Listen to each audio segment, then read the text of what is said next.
तक मैंने आपको बहुत सारी चीज़ें बेसिकली बता दी हैं और अब मैं आपको थोड़ी सी थियोरेटिकली आज बताने जा रहा हूँ। यानी कि मैं आपको आज कुछ ऐसी चीज़ें बताऊंगा जो आपके साइकोलॉजी पे डिपेंड करती है, क्योंकि आपने, मुझे लगता है कि डेफिनेशन के नाम पे और कुछ टॉपिक्स के नाम पे मुझे लगता है अब तक बहुत सारी चीज़ें हैं जो कवर हो चुकी है। तो आज से मैं स्टार्ट करने जा रहा हूँ बेसिकली साइकोलॉजी का गेम। थोड़ी थोड़ी साइकोलॉजी मैं आपको बताऊंगा कि मतलब आपको कहाँ दिमाग अपना यूज़ करना होगा, और वो सब चीज़ें भी आपको याद ही रखनी पड़ेगी। बेसिकली जब याद रखोगे तो वही बार बार यूज़ होंगी। सो मैंने आपको कैंडल स्टिक के पैटर्न्स और साथ में उनके डायरेक्शंस वगैरह और कुछ इंपॉर्टेंट जो कैंडल्स के फीचर्स हैं उनके पैटर्न्स के हिसाब से वो आपको बता दिए। कुछ मैंने आपको अपने भी बताए हैं जो मेनली आपको मार्केट में देखने को मिलने वाले हैं। उसके अलावा आपको और ज़्यादा डिटेल में करने की कोई जरूरत नहीं है। अभी सिंपल रखो, बिल्कुल बेसिक रखोगे तो ज़्यादा अच्छा समझ में आएगा।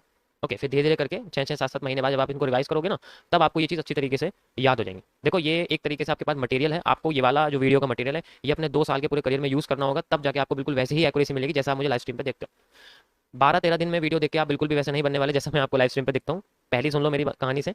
सो बन सकते हो अगर कैंडल्स के वॉल्यूम का एनालिसिस करना सीख जाओ, और यही हमारे आज का टॉपिक है। कैंडल्स के वॉल्यूम को पता करना, और साथ में उनके वॉल्यूम के हिसाब से हम प्रेशर कैसे पता कर पाए कि हमें बेरिश प्रेशर मिला है, बुलिश प्रेशर मिला है। मैंने लाइव स्ट्रीम पे कई बार बताया हुआ है बट खुल के बात नहीं करी उसके बारे में। यहाँ मैं आपको पूरी डिटेल के बारे में बताऊंगा किस तरीके से हम कैंडल्स के एक्चुअल प्रेशर को नाप सकते हैं, वो बेरिश है या बुलिश है। तो स्टार्ट करते हैं आज का लेक्चर। सो गाइस, अभी मेरे पास ये 2 कैंडल्स हैं, वो भी एक गोल्ड के फॉरेक्स पेयर पे, ठीक है। सो मैं आपको यहाँ पर बताऊंगा सबसे पहले वॉल्यूम के बारे में, यानी कि कैंडल का वॉल्यूम कैसे पता करते हैं, और हमें वो वॉल्यूम पता करना है जो हमारे नेक्स्ट मूव को प्रिडिक्ट करने में हेल्प करे। वो वॉल्यूम नहीं जो किसी काम का नहीं है, जैसे लाइक वॉल्यूम इंडिकेटर का अगर यूज़ करोगे तो उसके बेसिस पे क्या करोगे आप? बस एक आइडेंटिफिकेशन कर सकते हो कि भाई यहाँ ज़्यादा यहाँ कम है, बस इसके अलावा और तो कुछ होता नहीं है। लेकिन उससे भी बहुत इंपॉर्टेंट बात होती है अगर आप ये पता कर पाओ कि मार्केट में नीड कितनी है। भाई डिमांड अगर हमें पता लगेगी तभी तो हम उस हिसाब से सप्लाई देंगे। अगर मान लीजिए मैं आपसे कहता हूँ कि मेरे पास एक प्रोडक्ट है, एंड द प्रोडक्ट इज ये, मेरे पास मान लीजिए मेरे पास ये आईफोन है। ओके, आज के टाइम में इसकी डिमांड सबके पास है, लेकिन हर किसी के पास इसकी डिमांड पूरी करने के लिए उतना सप्लाई नहीं है। सप्लाई का मतलब यहाँ पैसे से है। तो ये डिमांड पूरी है, डिमांड तो है लेकिन सप्लाई नहीं है। सो बेसिकली इसका क्या सोल्यूशन क्या निकल सकता है कि हम लोग क्या करें, हम अपनी सप्लाई पूरी करेंगे तो हमें हमारी डिमांड मिल जाएगी। इसी तरीके से मार्केट भी काम करती है। अगर आप ये वाला हिस्सा देखें सेम उसी तरीके से जो कैंडल के अंदर बना हुआ है, ये वाला हिस्सा अगर आप देखेंगे, सो ये बेसिकली एक डिमांड है। ओके, अब यहाँ पर मार्केट चाहती है इस जगह की डिमांड, एंड दूसरी ये डिमांड है इस जगह की। आप सोचो ये डिमांड कैसे हो, मैं आपको बताता हूँ। अभी आप लोग कैंडल्स के मेकिंग प्रोसेस पे नहीं, अभी मैं जो आपको बैकएंड का प्रोसेस बता रहा हूँ उसको समझो, फिर मैं आपको कैंडल मेकिंग के प्रोसेस से समझाता हूँ कि यहाँ डिमांड और सप्लाई का क्या रोल है। तो मैंने आपको बताया कि भाई मेरे पास आईफोन है और मेरी को डिमांड चाहिए, मतलब मान लीजिए आईफोन है मुझे चाहिए, लेकिन मेरे पास इतनी सप्लाई नहीं है। मेरे पास सप्लाई सिर्फ 100 1 लाख की है, लेकिन आईफोन की कीमत है 1.5 लाख। अब मैं क्या करता हूँ, मैं 50,000 क्या करता हूँ, लोन पे लेता हूँ। मैंने 50,000 रुपये का लोन ले लिया, और जैसे मैंने लोन लिया मेरी सप्लाई पूरी हो गई। अब जैसे मेरी सप्लाई पूरी होगी, मेरे जैसे कई सारे लोग और सोचेंगे, उन्हें भी लगेगा कि यार इस तरीके से हम लोग अपनी डिमांड को पूरा कर सकते हैं, तो वो सारे के सारे लोग इसी तरीके से लोन लेना शुरू कर देंगे। और इसी लोन लेने के चक्कर में मार्केट में एक ट्रेंड क्रिएट होता है, जो आप देख सकते हो। ये ट्रेंड पूरे सबकी सबकी डिमांड पूरी हो रही है, जो आप देख सकते हो। ये सब वो यूजर्स हैं जो आईफोन खरीदना चाहते हैं मेरी तरह, और उनकी डिमांड यहाँ आके पूरी हो जाती है, and then they got a supply. जब सबकी सप्लाई पूरी हो जाती है, देन मार्केट एक पॉजिटिव एरिया में आ जाती है, यानी कि न्यूट्रल स्टेट में आ जाती है। अब यहाँ से मार्केट फिर डिमांड क्रिएट करती है। डिमांड कब क्रिएट करती है, जब एक नया प्रोडक्ट आता है। मान लीजिए ये एप्पल का सबसे लेटेस्ट फोन है वैसे तो, पर आप मान लीजिए, और मैं कहता हूं कि अब बाद में अगले कुछ महीनों बाद कंपनी जब तक सप्लाई पूरी होती है, ये मान लीजिए ये सप्लाई है यहाँ से लेकर यहाँ तक, जब तक सप्लाई पूरी होती है कंपनी को पता रहता है कि उसकी सप्लाई कब खत्म होने वाली है अपनी तरफ से। जब उनकी सप्लाई खत्म हो जाती है, तब वो डिसाइड करते हैं कि पुरानी की सप्लाई बंद कर दो और नए वाले प्रोडक्ट की सप्लाई स्टार्ट कर दो। और वो नया प्रोडक्ट कुछ हल्का फुल्का जो है उसके अंदर क्रिएशन करते हैं, लोगों को एंगेज करने के लिए उसके अंदर कुछ फीचर्स ऐड करते हैं, वगैरह वगैरह बहुत सारे होते हैं। और यही सब चीजें एक नई डिमांड क्रिएट करने के लिए मार्केट में आते हैं। तो अगर आप यहाँ पर देखोगे तो बेसिकली जैसे ही पुराने आईफोन की डिमांड पूरी हो चुकी है, तो नए आईफोन की डिमांड बढ़ रही है। अब यहाँ लगता है कि नए आईफोन के फीचर अच्छे नहीं है पिछले वाले से, तो पिछली डिमांड तो यहाँ तक पहुंच गई थी, लेकिन इस बार जो डिमांड है वो कम ही रही। तो लोगों की डिमांड कम थी, इसलिए यहाँ पर सप्लाई भी कम मिली। सप्लाई कम मिली तो फिर क्या करा कंपनी ने, दोबारा से मार्केट ने अपने प्रोडक्ट को उतारा, फिर दोबारा से उनकी सप्लाई कम हो गई, क्योंकि नए प्रोडक्ट में और जान नहीं थी। मान लीजिए हमने 5G फोन निकाला, लेकिन कंपनी ने बोला हमारे अभी 5G फोन सिम का सपोर्ट नहीं कर रही है, तो क्या होगा, लोग उस फोन को खरीदना बंद कर देंगे। लोग लगेगा हमारे हिसाब से है ही नहीं, या इसमें तो चार्जिंग भी फास्ट नहीं, तो कुछ लोगों की बात ही आ जाएगी। जैसे ही मार्केट के अंदर ये सारी की सारी चीजें लगेगा, फिर उनका एक ऐसा प्रोडक्ट आएगा जो बेसिकली उनके पुराने प्रोडक्ट को बेचने की, मतलब कोई उनका इनके जरिए, मान लीजिए नया प्रोडक्ट नहीं चल पाया तो लोग क्या करेंगे, पुरानों की तरफ जाएंगे। तो उनमें से ही कोई एक पुराना प्रोडक्ट उठ जाएगा। मान लीजिए 15 या 16 वर्जन है आईफोन का, और उससे पहले 11 या 12 या मान लीजिए 13 या 14 चल जाता है, उसका 13th वर्जन चल जाता है, तो सप्लाई जो है ना वो पीछे के वर्जन की आएगी। फिर ये आप देख रहे हो, ये पीछे के वर्जन की सप्लाई, क्योंकि जब 13 लॉन्च हुआ था तो उसकी सप्लाई ज्यादा नहीं थी, फिर जब 14 हो गया उसकी सप्लाई और भी कम हो गई, 15 की बहुत ज्यादा हो गई, और अब 16 की और भी कम है, एंड देन जब 17 की बात है उसकी तो जीरो होगी। तो लोगों ने 17 की बजाय 14 और 13 और 14 को खरीदना प्रेफर करा, तो इसी की सप्लाई लोगों ने पूरी करी। तब जाके मार्केट में देखा कि हमें, कंपनी को पता लगा कि हमें बेसिकली 16 और 17 वर्जन को अपग्रेड करने की जरूरत नहीं, हमें 13 और 14 के वर्जन जैसा ही कुछ बनाना पड़ेगा, क्योंकि लोगों की डिमांड उसी पर है। सो ये बेसिकली जो डिमांड होती है ये तब पता लगती है जब कोई प्रोडक्ट खरीदने के बाद बिक जाता है। कंपनी के बाद उसका स्टेटस आता है। उसका स्टेटस नहीं आता कि लोग अभी बोल रहे हैं कि हमें फोन चाहिए, नहीं। कंपनी सेल्स के हिसाब से काम करती है। इसी तरीके से मार्केट भी सेल्स के हिसाब से काम करती है। यहाँ पर डिमांड वहां है जहाँ सेल सबसे ज्यादा हुई है। कभी कभी होता है कि डिमांड वहां कम होती है जहां सेल भी कम होती है, लेकिन कभी कभी होता है जहां पर सेल बहुत ज्यादा हो गई है लेकिन वह डिमांड नहीं है, कंपनी सप्लाई नहीं करना चाहती क्योंकि उन्हें पता है कि इस महीने खतरा है। अब खतरे के लिए हमें वो पोजीशन मार्केट में ढूंढनी पड़ेगी। अभी मैं आपको मार्केट की भाषा नहीं समझा, मैं आपको एज ए कंज्यूमर लॉस के बारे में बताऊं कि कंज्यूमर किस तरीके से मार्केट में, मतलब किस तरीके की चीजों खरीदता है और कंपनी किस तरीके से एज ए अपना सेलिंग बिजनेस संभालती है। तो यहाँ पर ये जो दो कैंडल है जो मैंने आपको दिखाई, ये किस तरीके से काम कर रही है आप देख सकते हो। यहाँ पर जब मार्केट में डिमांड क्रिएट हुई तो मान लीजिए उनकी डिमांड को रखा गया। ये वो बंदा है जिसने अपने 1 लाख रुपए कंपनी को दे दिए और बाकी के 50 लाख रुपए का लोन लिया, देन उसको अपना आईफोन मिल गया। आईफोन मिलने के बाद ही मान लीजिए उसकी थोड़ी और डिमांड थी इस जगह पर, उसने और डिमांड रखी किसी ना किसी चीज की कि भाई मुझे फीचर चाहिए, उसकी ये डिमांड भी पूरी होगी क्योंकि कंपनी ने बोला भाई सप्लाई बहुत ज्यादा हो चुकी है, अब एक काम करते हैं डिमांड पूरी करना शुरू करते हैं। और इसका एक टाइम आता है और यही टाइम हमें पता चलता है सपोर्ट और रेजिस्टेंस से। अभी बेसिकली मार्केट रेजिस्टेंस पे क्योंकि डिमांड बहुत ज्यादा, तो जब एक टाइम आ जाएगा जब डिमांड पिछली डिमांड के बराबर हो जाती है, यानी कि रेजिस्टेंस के पॉइंट्स पिछले से और अगले मैच हो जाते हैं मार्केट की भाषा में, तो डिमांड पूरी करने का टाइम आ जाता है, तब मार्केट अपने सप्लाई करना शुरू करती है। सप्लाई का एक पॉइंट होता है और उस पॉइंट पे मार्केट सप्लाई करने के एक निशान छोड़ती है। जैसे कंपनी एक निशान छोड़ती है सप्लाई करने के, जैसे कंपनी का सबसे पहला ट्रक अगर बाहर निकले आईफोन से भरा हुआ, पता लगता है कि कंपनी ने अपना पहला सप्लाई छोड़ा। तो वो जो ट्रक होता है वो एक बेयरिश एनगल्फिंग की तरह होता है, वो एक शूटिंग स्टार की तरह होता है, वो एक इन्वर्टेड हैमर की तरह होता है। तो वही आपके एक ट्रक ही सिग्नल होता है पूरे की पूरी दुनिया में उस चीज को बांटने के लिए। अगर मान लीजिए किसी एक कंपनी में से वो निकल गया, इसका मतलब ये हो कंपनी ने सप्लाई करी है, एक इंडिकेशन है। इसी तरीके से मार्केट भी इंडिकेट करती है, वो ट्रक के जरिए वो एक कैंडल होती है, हमें बताती है कि एक छोटी सी कैंडल, ये छोटा सा एक ट्रक पूरी दुनिया में फैल जाए। तो यहाँ पर इस तरीके से आप देखोगे तो ये हमारी वाला पैटर्न है। अगर हम इसको कंबाइन करेंगे तो हमें अपनी वाली क्या मिलेगा, यहाँ पर कॉम्बिनेशन करेंगे तो ग्रीन कलर की जो कैंडल है वो बाहर निकल के आएगी, देन पूरी की पूरी शेडो बन जाएगी। अगर इन दोनों कंबाइन तो हमें यहाँ निकलेगी एक ग्रीन कलर का इन्वर्टेड हैमर। और यही हमारे लिए वो ट्रक है जो आईफोन की फैक्ट्री से निकल के आया है और आगे जाके मार्केट में अपनी सप्लाई करेगा। अब ये जाएगा सुपर फास्ट और सबकी सप्लाई पूरी कर देगा। आई होप ये आपको वॉल्यूम का एनालिसिस समझ में आया होगा, मुझे पक्का पता समझ में आया आधे लोगों को। इस तरीके से मार्केट में लोगों की डिमांड को पूरा किया जाता है। कभी कभी डिमांड बनाई जाती है, कभी कभी डिमांड कह सकते हो कि या तो डिमांड को बनाया जा सकता है मैनुअली, आप कुछ ऐसी चीज क्रिएट करो जिससे डिमांड क्रिएट हो।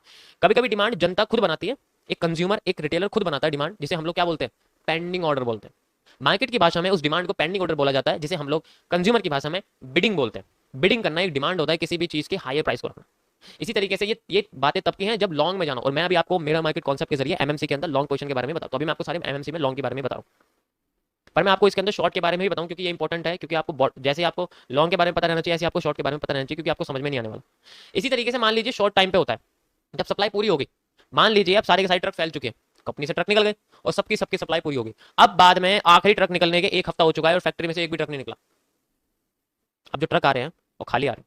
पहला ट्रक आता है 1 हफ्ते बाद, हमें पता लगता है कि मार्केट की सप्लाई खत्म हो गई, सप्लाई खत्म हो गई है, नया स्टॉक आने वाला है। नया स्टॉक आने से पहले एक इंडिकेशन आता है। क्या आता है, एक इंडिकेशन आता है। वही खाली ट्रक जाता है और वही भर के आता है। और अगर वही खाली ट्रक दोबारा भर के आता है एक टाइम के बाद, जिसमें हमें पता चलेगा कि वो ट्रक पुरानी मॉडल से है या नए मॉडल से है, इसकी इंडिकेशन हमें देगी न्यूज। सो न्यूज एनालिसिस वहां काम आएगा। हमें कैसे पता चलेगा कि उस फैक्ट्री में से नया आईफोन का मॉडल जाने वाला है, हमें उसके बारे में पता चलेगा न्यूज से कि भाई 1 हफ्ता हो गया, 1 हफ्ता पहले वो न्यूज रिलीज हुई थी और 1 हफ्ते पहले सप्लाई बंद हो चुकी है। अब जो नए ट्रक्स आएंगे वो बेसिकली पहला ट्रक होगा नए ट्रेंड को बनाने के लिए। मान लीजिए अब हमें ऊपर तो पता लग गया, ऊपर का तो वॉल्यूम यहाँ फिलअप हो गया, देख सकते हो ये वॉल्यूम फिलअप हो गया, मार्केट ने इससे ज्यादा की सप्लाई कर दी, देन मार्केट में ट्रेंड हो गया। समझ गए आप कैसे हुआ। यहाँ पर ऊपर भी डिमांड थी भाई, सप्लाई की और भी डिमांड थी, लेकिन कंपनी ने बोला हम ज्यादा सप्लाई नहीं, अब ज्यादा डिमांड नहीं लेने वाले, अब हम कम डिमांड वालों की सप्लाई पूरी करेंगे। तो कम डिमांड वालों की सप्लाई नीचे है, ज्यादा डिमांड वालों की सप्लाई ऊपर करनी, डिमांड और बढ़ जाएगी। यहाँ डिमांड कम है तो थोड़ी सी सप्लाई कर दो। तो कंपनी ने सोचा भाई चलो एक काम करते हैं, थोड़ी सी डिमांड यहाँ पर है, इनकी सप्लाई थोड़ी बहुत बची है, इनकी कर देते हैं। तो कंपनी ने इनकी जब डिमांड करी तो इनके साथ साथ और भी बीच में आगे करे थोड़ा मुझे भी दे दो, इनकी भी डिमांड पूरी कर दी, इसके साथ साथ पूरी की पूरी सबकी डिमांड पूरी होगी। तो इस तरीके से वॉल्यूम फिलअप इसको बोलते हैं, this is called volume fill up. ये वॉल्यूम जब फिलअप हो जाता है, ये बेसिकली लास्ट जो सप्लाई होती है उससे पता लगता है। ये एक सप्लाई है, यानी एक रेड कैंडल है। ग्रीन ट्रेंड के अंदर जब एक रेड कैंडल बनती है तो उसकी सप्लाई पता करते हैं। पहले आप देखोगे तो पहले क्या हुआ, पहले बेसिकली मार्केट में ऊपर की डिमांड को पूरा किया, क्योंकि पहले क्या था, डिमांड थोड़ी थी, पहले डिमांड थोड़ी थी तो सोचा भाई थोड़ी सी डिमांड है, चलो इसे भी पूरा कर लेते हैं।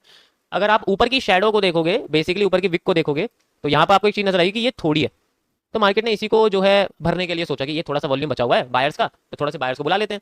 लेकिन नीचे सेलर्स का ज्यादा था, इन्होंने सोचा सेलर के लिए भी बहुत ज्यादा है, थोड़ा और वॉल्यूम इकट्ठा होने दो, थोड़ी और डिमांड आने दो। जब डिमांड और बढ़ जाएगी फिर एकदम से सबकी सबको डिमांड पूरी कर देंगे। तो यहाँ पर आई मार्केट, यहाँ देख सकते हो यहाँ पर क्या हुआ, ऊपर की साइड डिमांड ज्यादा बढ़ गई, नीचे की साइड कम हो गई। तो उन्होंने सोचा नीचे कर दो भाई इसको, तो मार्केट ने अपने आपको नीचे कर दिया। इस तरीके से वॉल्यूम फिलअप काम करता है। जब नेक्स्ट मार्केट नीचे आई, देन मैंने क्या बोला, नया स्टॉक आने वाला है और अब हमें पता लगता है कि ये वाला स्टॉक थोड़ा सा पीछे से ज्यादा अच्छा नहीं है, तो डिमांड शुरुआत में कम हो जाएगी, ऑब्वियस सी बात है। भाई जो मॉडल है हमारे पास आईफोन का, उसमें फीचर अच्छे नहीं है। मान लीजिए उसके अंदर 3 की जगह इन्होंने 2 कैमरे दे दिए प्रो में, मान लीजिए एग्जांपल है, फिर क्या करेगा बंदा, तो प्रो के लिए पैसे दे रहा है लेकिन उसे सिर्फ 2 कैमरे मिल रहे हैं।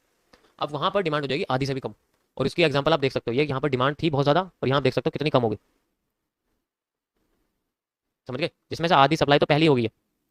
अब क्या होगा मार्केट के अंदर, सप्लाई जिस साइड की कम है मार्केट उस साइड जाएगी, यानी कि सप्लाई की साइड कम है, देख सकते हो सप्लाई ऊपर की कम है, फिर और बढ़ती जा रही है ऊपर की, और कम हो गई, एंड देन यहाँ पर जब लास्ट बार आती है और देख सकते हो आप इसकी थोड़ी सी डिमांड पूरी करी लेकिन इसकी पूरी की पूरी फिल कर दी तो मार्केट नीचे आ गई। तो यहाँ पर बेसिकली जो वॉल्यूम का जो काम है वो यही है, आप देख सकते हो। और जो मैंने आपको बताया था कि अब नया स्टॉक मार्केट से निकलेगा, जो नया ट्रक निकलेगा, अब यहाँ पर एक दोबारा से हमें एक नीचे की साइड से सिग्नल मिलेगा एक नए ट्रेंड के लिए, यानी कि पता चलेगा कि मार्केट में नए वाला डिमांड आने वाली है। तो डिमांड के लिए सबसे पहले सप्लाई को जानना जरूरी है, सप्लाई खत्म हो गई अब डिमांड शुरू होगी। जैसी सप्लाई खत्म हो जाएगी हमें पता लगेगा कि एप्पल ने अपने मैन्युफैक्चरिंग बंद कर दिया, मैन्युफैक्चरिंग बंद करते मार्केट के अंदर डिमांड शुरू होती है नई चीज की। जैसी डिमांड शुरू होती है हमें एक सिग्नल मिलता है, this is the signal for a new demand, और यही हमारे लिए एक अवेयरनेस है, जिस इज कॉल्ड अवेयरनेस कैंडल। आपने देखा होगा कैंडलस्टिक पैटर्न्स के अंदर ये अवेयरनेस कैंडल जो हमें बताती है कि मार्केट में डिमांड आने वाली है बहुत तगड़ी वाली। भाई उसके फीचर्स के हिसाब से डिमांड आएगी, अच्छे फीचर्स ज्यादा आ जाएगी, कम है तो कम आएगी, पिछले के मुकाबले डिमांड कम है। ओके, सो यहाँ बेसिकली क्या होता है, फिर बाद में एक मार्केट पैटर्न आती है, इन दोनों कंबाइन कर देंगे तो हमें एक हैंगिंग मैन दिखेगा। अगर रेड को और ग्रीन को कंबाइन कर देंगे तो हमें एक हैंगिंग मैन दिखेगा, ऊपर रेड कैंडल बचेगी और नीचे पूरी शिफ्ट हो जाएगी। अब ध्यान से देखो भाई, अगर मैं ग्रीन और रेड को प्लस कर दूंगा तो माइनस में रेड वाली बचेगी, तो हमारे लिए एक रेड कैंडल बन गई है। तो रेड कलर की जो हैमर जैसी कैंडल होती है उसे हम लोग हैंगिंग मैन बोलते हैं, यानी कि रेड हैमर होती है। और ये भी ये इंडिकेशन कहती है कि मार्केट में नीचे से प्रेशर आ रहा है, जिसके बारे में मैं आगे बताऊंगा आपको। ओके, आई होप आपको ये चीज समझ में आ रही होगी किस तरीके से मार्केट में वॉल्यूम काम करते हैं। अब बात करते हैं यहाँ पर सिंपल लैंग्वेज में, मार्केट की भाषा में। अभी मैंने आपको कंज्यूमर और बिजनेस की भाषा में बात करके बताया, ठीक है। चलो, वॉल्यूम फिल्म कैसे, वॉल्यूम एनालिसिस कैसे करते हैं कैंडल का, और volume fill up and volume burst, ये दो टॉपिक है जो मैं आपको आज बताने वाला हूं इसके अंदर, ठीक है। देखो दो टॉपिक आते हैं, एक तो आता है आपके पास volume fill up. Volume fill up क्या होता है, ये बेसिकली वो एरिया होता है जहां पर मार्केट वॉल्यूम फिल अप कर चुकी होती है या करना चाहती। मान लीजिए दो कैंडल है, आई मैंने आपको दिखाई, उसकी एक शेडो है, दूसरे की भी शेडो है। अब हमें नहीं पता मार्केट कहां जाएगी, ऊपर नीचे दोनों में शेडो है। तो मार्केट जिस एरिया में कम डिमांड होगी, जिस एरिया में सप्लाई की जरूरत भी नहीं होगी ज्यादा, तो मार्केट उस टाइम मूव करने की कोशिश करेगी। ओके, यानी कि जहां मार्केट में विक्स बहुत छोटी होंगी वहां मार्केट मूव करना कोशिश करेगी। डिपेंड करता है कि उन्होंने उन विक्स का वॉल्यूम बढ़ाया या नहीं बढ़ाया। इसके लिए हम लोग क्या करते हैं, बेसिकली मार्केट में इस तरीके से एक एरिया क्रिएट करते हैं। मान लीजिए सबसे ऊपर है, जैसे सबसे पहले ग्रीन कैंडल के बाद एक रेड कैंडल बनी, ठीक है, हमने इसका हाई और लो मार्क कर दिया। हमने देखा कि जो भी कैंडल इसके ऊपर जाएगी वहां मार्केट में बुलिश स्ट्रक्चर आ जाएगा, लेकिन पहला बुलिश स्ट्रक्चर है तो फेल कर सकता है। कंटिन्यू करा, पहला बुलिश स्ट्रक्चर बना, कंटिन्यू करने के बाद देखा भाई अगली कैंडल ऊपर गई, देन अगेन फिर नीचे आ गई। ओके, यहाँ फिर से एक रेड कैंडल बनी। अब यहाँ पर हमने दोबारा से इस कैंडल को देखो, देखो वॉल्यूम फिल अप का क्या कॉन्सेप्ट है, तुम्हें समझ में आया कि मार्केट में इस कैंडल को क्रॉस करते ही मार्केट में बुलिश होगी। भाई यहाँ तक तो बुलिश हुई है ना, बेशक नीचे आ गई हो, लेकिन यहाँ से लेकर यहाँ तक तो बुलिश होगी। कितनी बुलिश होगी, मार्केट अपने पोजीशन से आधी उठ गई है, यानी कि यहाँ पर देखा जाए तो अच्छा खासा यहाँ इस रीजन में एक फास्ट ट्रेड के जरिए फास्ट प्रॉफिट निकल के आया। वो अलग बात है कि निकाले या ना निकाले, उसमें थोड़ी दिक्कत पड़ेगी। अब दोबारा से एक रेड कैंडल बनती है। अब यहाँ देखोगे यहाँ बड़ी शेडो है छोटी शेडो, तो मार्केट हमेशा हायर टू लोअर कंसंट्रेशन में फ्लोट करती है, मतलब कम से ज्यादा से कम में जाने की कोशिश करती है। तो आप देख सकते हो मार्केट ने क्रॉस की जगह करा है, अगर इस जगह फ्लोट कर देती, क्रॉसिंग कर देती मार्केट कैंडल, यानी कि इसका फिलअप कर देती तो मार्केट ऐसे फिलअप कर देती तो ऊपर चली जाती। लेकिन अगर इसका ऐसे फिलअप कर देती तो मार्केट नीचे चली जाती, और मार्केट ने इसको फिलअप करा है, देन मार्केट मूव करके नीचे आ गई। ये सब फैक्टर भी डिपेंड करते हैं कि ये मार्केट टॉप लेवल पर होनी चाहिए, यानी कि रेजिस्टेंस पे होनी चाहिए मार्केट, तभी जाके काम करेगी सही से। अगर रेजिस्टेंस पे नहीं होगी, रेजिस्टेंस और सपोर्ट के सेंट्रल रीजन में होंगे, तो इसके फेल होने के चांसेस ज्यादा होते हैं, क्योंकि वहाँ मैनिपुलेशन हो जाता है। मान लीजिए छोटी मोटी डिमांड है, उनको धोखेबाजी से पूरा कर दिया, या फिर छोटी मोटी सप्लाई को इग्नोर कर दिया, तो इग्नोरेंस ही आपका फेक मूव होता है, इसमें आप फंस सकते हो। तो कोशिश करना कि आप जितने भी ये सप्लाई डिमांड की कैंडल्स मिलेगी आपको ऐसे वॉल्यूम फिल वाली, या आपको टॉप पे ढूंढनी है या फिर बॉटम पे ढूंढनी है। मैंने आपको टॉप का बता दिया, मैं आपको बॉटम का समझाता हूँ। बॉटम पे आपको ग्रीन कैंडल के साथ कैसे एनालिसिस करना है। अगर आप देखोगे तो बेसिकली यहाँ तो नहीं है सिस्टम, यहाँ देखिए आप, ठीक है। यहाँ पर अगर आप देखोगे तो यहाँ बेसिकली आप देखोगे कि भाई मार्केट के अंदर छोटा एरिया तो ये था और बड़ा ये था, मार्केट ने फिर भी बड़ा वाला एरिया पूछा कर, इसलिए मैंने बोला कि हर बार काम नहीं करेगी, क्योंकि सेंट्रल रीजन है मार्केट। देखो इस मार्केट इससे भी नीचे आ रही है और इससे भी ऊपर, इसका मतलब ये एरिया सेंट्रल है, और सेंट्रल रीजन में कोई भी थ्योरी काम नहीं करती। कभी कभी कोई थ्योरी काम कर जाती है, लेकिन ज्यादातर थ्योरी काम नहीं करती। तो यहाँ वॉल्यूम फिलअप का कैसे यूज करेंगे, हम मार्केट में से इस रेड कैंडल की जो डिफरेंट कलर की कैंडल है, इसके हाई और इसके क्लोजिंग तक का एरिया क्रिएट करेंगे, this is volume fill up and this is also volume fill up. यहाँ पर जिस साइड का वॉल्यूम पूरा का पूरा फिल हो जाएगा, देन मार्केट उस साइड फ्लोट करना शुरू कर देगी। देख सकते हैं वॉल्यूम यहाँ का फिल हो गया तो मार्केट ने इधर की साइड फ्लोट करना शुरू कर। ये बहुत बढ़िया तरीका है मार्केट के ट्रेंड को कंटिन्यू करने का। यहाँ से पोजीशन भी बनती है, लेकिन डिपेंड करता है कि वो रेजिस्टेंस पे है, सपोर्ट उतनी एक्यूरेट बनेगी। इसके बारे में आपको बताऊंगा आगे कि पोजीशन कैसे बनाई जाती है। अभी मैं आपको ट्रेड नहीं बता रहा हूँ, ट्रेडिंग करनी नहीं सिखा रहा हूँ, मैं आपको सिंपल मार्केट के स्ट्रक्चर को समझाना सिखा रहा हूँ, ठीक है। अब हम थोड़ी डिटेल में आ गए, अभी तक हमने पूरे के पूरे चीटियों के बिल को पढ़ा, अब हम चीटियों पे आ गए। एक एक चीटी के बारे में आपको समझाऊंगा मैं, तब आपको पता चल जाएगा कि मार्केट कैसे मूव करती है। ओके गाइस, सो इन चीजों को क्या कहते हैं, इन ब्लॉक्स को हम लोग क्या कहते हैं, these blocks are volume fill up. आप इनको वॉल्यूम फिलअप कह सकते हैं। और यहाँ पर अगर आप देखोगे ये वॉल्यूम फिल नहीं होया, तो ये वॉल्यूम जो फिलअप है ये नॉट फिल्ड में आ जाएगा, ठीक है, यानी कि ये नहीं फिल्ड हुआ। मान लीजिए एग्जांपल आपको बताता हूँ कि मार्केट में ट्रेंड कैसे बनेगा, ब्रेकआउट कैसे होगा। ब्रेकआउट तभी होता है जब मार्केट में जितने वॉल्यूम की नीड है उससे ज्यादा मिल जाए। एक ग्लास है, अगर मैं इस ग्लास में जितना पानी है उससे कम कर दूंगा तो मेरे अंदर तलब मचेगी, कम क्यों है, मुझे पूरा भरना है इसको। अगर ये इतना भर दिया तो मुझे पूरा भरने की मन करेगा, और जब पूरा भर के ज्यादा भर दिया तो बाहर आ जाएगा, उसे हम लोग बर्स्ट बोलेंगे, पानी तो बाहर फैल गया। ये चीज होती है, इसका मतलब हमारा ध्यान नहीं है। अगर हमें लगता है कि जो हम पानी गिर रहे हैं वो हमारे खुद से हाथ से है, तो हम उसको रोक सकते हैं जल्दी, और वो फेक आउट बन जाएगा अगर जल्दी रोक दिया मान लीजिए। लेकिन अगर वो कंटिन्यूअस है, तो फिर वो फेकआउट नहीं है, वो एक ब्रेकआउट है। एग्जांपल के तौर पे मैं बताता हूँ, हमें कितने वॉल्यूम की नीड थी इस कैंडल में, नीचे का तो फिलअप हो नहीं पाया, मार्केट गई बेशक, रुकी तो नहीं ना, हमें बॉडी चाहिए मार्केट की, यहाँ बॉडी मिली, हमें वॉल्यूम कितना चाहिए था, इतना वॉल्यूम, कितना मिल गया, इतना वॉल्यूम मिल गया। अब इतना सारे वॉल्यूम का हम लोग क्या करेंगे, और ये जो एक्स्ट्रा वॉल्यूम मिला यहाँ से यहाँ तक, इस चीज को हम लोग बोलते हैं वॉल्यूम बर्स्ट, यानी कि एक्स्ट्रा वॉल्यूम मिल जाना मार्केट के अंदर से, इसको हम लोग क्या बोलते हैं, वॉल्यूम बस। गाइस ये मेरी अपनी बनाई हुई चीजें हैं, मेरे अलावा आपको कहीं नहीं मिलने वाली, पहली सुन लो, ये मेरी अपनी बनाई हुई चीजें। ये टॉपिक, ये एक्सप्लेनेशन, ये कैंडल्स का डिवीजन और इस तरीके से कैंडल्स की साइकोलॉजी को समझना, ये आपको मेरे अलावा कहीं नहीं मिलेगा, पहली बता रहा हूं, चाहे आप कोई कहीं भी खोज लो दुनिया में, ठीक है, क्योंकि ये मैंने खुद ने बनाए हुए मेरे अपने टॉपिक्स है, और ये कितने काम करते हैं जब आप खुद करोगे ना, एक्सपीरियंस लोगे 1-1.5 साल का, तब आपको पता लगेगा ये कितने काम करते हैं। तो वॉल्यूम बस्ट क्या होता है, जब मार्केट में जितना वॉल्यूम चाहिए उससे ज्यादा मिल जाए, और अगर वो डबल से भी ज्यादा होता है, मार्केट एक ट्रेंड पकड़ लेती है। आप देख सकते हैं मार्केट ने कितना अच्छा होता है, एक ट्रेंड पकड़ा हुआ है, मार्केट फिर ट्रेंड में आगे देखो, फिर मार्केट ट्रेंड करने लगे, फिर एकदम से मार्केट नीचे आई, देन कंटिन्यू करना शुरू कर दिया। ये एक बाद का ट्रेंड है, ठीक है, जब पता चला कि भाई पानी भर गया है ग्लास में, तो एकदम से पानी की सप्लाई बंद कर दी, तो ये जो एकदम से बड़ी रेड कैंडल है वही है भाई, एकदम से पानी की सप्लाई मैंने बंद कर दी, मैंने ग्लास या जिससे भी पानी ले रहा था, टंकी से पानी ले रहा था, तो मैंने टंकी एकदम बंद कर दी, सप्लाई जीरो हो गई, तो यहाँ आते ही सप्लाई बिल्कुल जीरो हो गई, और यहाँ से लेके जो वॉल्यूम था, यहाँ से मान लीजिए ग्लास था पूरा का पूरा, ये ग्लास जो था मैंने खत्म कर दिया, है ना, पानी ज्यादा बिखर गया, ये चीज। तो इस तरीके से वॉल्यूम फिलअप काम करता है। मैं एक बार और आपको समझाता हूँ, आप यहाँ देखिए, ये देखिए, यहाँ पर बेसिकली क्या हुआ, एक रेड कैंडल बनी बॉटम पे, ठीक है, बन तो यहाँ पे रही थी, तो यहाँ पर आप देखोगे तो मार्केट के अंदर कैंडल्स की दो शेडोज बनी हुई, यानी कि दो जगह वॉल्यूम की नीड है, एक तो यहाँ नीड है और एक बेसिकली यहाँ पर नीड है। तो मार्केट ने क्या करा, कम वॉल्यूम नीड की जगह पे जाने की कोशिश की, तो मार्केट ने ये वाला वॉल्यूम फिलअप कर दिया, भाई मार्केट ने वाला वॉल्यूम फिलअप कर दिया, लेकिन उससे ज्यादा वॉल्यूम दे दिया, भाई जितना वॉल्यूम चाहिए उससे 2-3 गुने से तो ज्यादा ही है ये, इसका मतलब क्या हो गया, मार्केट में ट्रेंड बन गया एक नया। तो ये जो एक्स्ट्रा एरिया मार्केट ने कवर किया है, यही एक ब्रेकआउट होता है। आपको क्या लगता है ब्रेकआउट हमेशा WM पे बनते हैं? नहीं, ऐसे ब्रेकआउट होते हैं, यही ब्रेकआउट होते हैं असली, यही तो फेकआउट नहीं बनते कभी भी, जब बनते हैं तो कभी कभी बनते हैं, लेकिन जब नहीं बनते हैं तो बिल्कुल नहीं बनते हैं, तो यही आपका वॉल्यूम बस्ट है। ओके गाइस, आई होप आपको ये चीज समझ में आ रही होगी किस तरीके से वॉल्यूम बस्ट काम करते हैं। यही वॉल्यूम बस्ट आपको आपके ट्रेंड के आगे के पहुंचाने की हेल्प करेगा, और ये बहुत पावरफुल होते हैं वॉल्यूम बस्ट, इतनी आसानी से फेल नहीं होते हैं, बहुत पावरफुल होते हैं। आप देख लीजिए, अगली कैंडल ग्रीन बनी है, उसके अगली भी ग्रीन बनी है, कितना बड़ा ट्रेंड इसने निकाल के दिया है, अच्छा सा ये लॉस एंड ऊपर का सारा प्रॉफिट। सेम आप यहाँ पर भी देख सकते हो, इसी तरीके से देखो यहाँ, या मैं आपको डाउन ट्रेंड के लिए समझाता हूँ डाउन ट्रेंड में कैसे होता है। अब आप देखिए इस जगह पर मार्केट में टॉप, मैंने क्या बोला, ये चीज आपको टॉप और बॉटम पे देखनी है, सेंट्रल एरिया पे बिल्कुल नहीं, सेंट्रल एरिया पे कुछ भी नहीं देखना, उसको तो भूल जाओ, कंटिन्यूशन में रखो उसको, ठीक है। यहाँ अगर आप देखोगे तो बेसिकली यहाँ पर क्या हुआ है, मार्केट के अंदर सबसे पहली जो रेड कैंडल है वो ये आई है, बेशक ये कैसे भी हो, है तो रेड ही, तो हम क्या करते हैं, हम लोग इसका हाई और इसका लो कनेक्ट कर देते हैं, इस तरीके से कर दिया। अब हमने देखा कि भाई ऊपर की साइड का वॉल्यूम तो फिलअप थोड़ा सा हुआ है, इतना सा बच गया, अगर इतना सा भी वॉल्यूम बच गया ना, तो मार्केट रिवर्स आ जाती है, वो अलग बात है कि दोबारा आती है इसको फिलअप करने के, लेकिन बहुत टाइम लगाती है। तो अभी मान के चलो कि भाई मार्केट के अंदर बेसिकली ये वाला जो रीजन है वो नहीं फिलअप होया, ये फिलअप नहीं हो पाया, नीचे का हो गया, नीचे का कितना था भाई, नीचे का अगर हम देखें तो नीचे का ही वॉल्यूम था, नीचे का ज्यादा वॉल्यूम था, तो मार्केट ने नीचे के वॉल्यूम को फिलअप करने की ज्यादा कोशिश, आप देख सकते हो।